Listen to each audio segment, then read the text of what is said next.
Welcome to Kishore academy. இந்த வருஷம் நாங்கள் என்ட்ரன்ஸ் எக்ஸாம் வச்சு தான் ஸ்டூடெண்ட்ஸை செலக்ட் பண்ண போகிறோம் அப்படின்னு சொல்லியிருந்தோம். நிறைய பேரண்ட்ஸ் நினைக்கலாம், எதுக்கு இந்த என்ட்ரன்ஸ் எக்ஸாமினேஷன், டியூஷனுக்குலாம் இது தேவையா அப்படின்னு நினைக்கலாம்.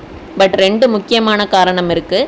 ஃபர்ஸ்ட் முக்கியமான காரணம் என்னென்னா, லாஸ்ட் இயர் நாங்கள் என்ட்ரன்ஸ் எக்ஸாம் வச்சு தான் ஸ்டூடெண்ட்ஸை செலக்ட் பண்ணியிருந்தோம்.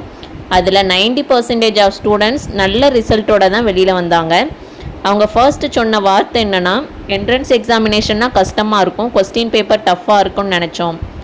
பட் எழுதுனதுக்கப்புறம் தான் தெரியுது, கொஸ்டின் பேப்பர் ரொம்ப ஈஸியாக இருந்துச்சு, எங்களுக்கு யூஸ்ஃபுல்லாகவும் இருந்துச்சு அப்படின்னு சொல்லி ஒரு செல்ஃப் கான்ஃபிடென்ஸ் அவங்களுக்குள்ளே வந்துச்சு.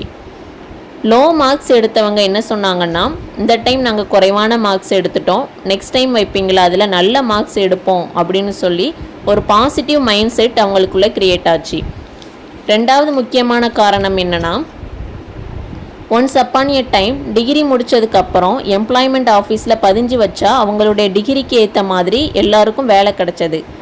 காம்படேட்டிவ் எக்ஸாமினேஷன் ஒரு விஷயமே கிடையாது. பட் இப்போல்லாம் அப்படி இல்லை, காம்படேட்டிவ் எக்ஸாமினேஷன் மூலமாக தான் செலக்ட் பண்ணுறாங்க.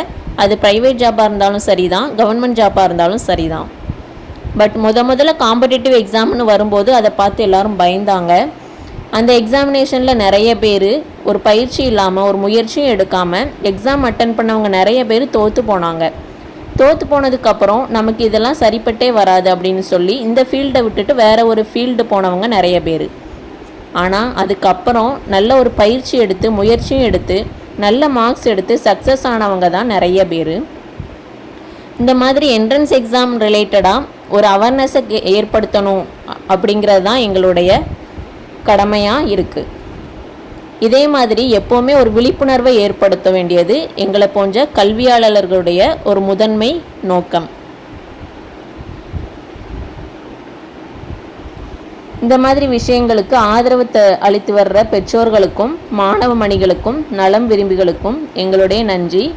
இதே மாதிரி விஷயங்களுக்கு மேலும் ஆதரவு தந்தீங்கன்னா நாங்களும் வளருவோம், உங்களுடைய குழந்தைகளோட எதிர்காலத்தையும் மேம்படுத்துவோம். நன்றி.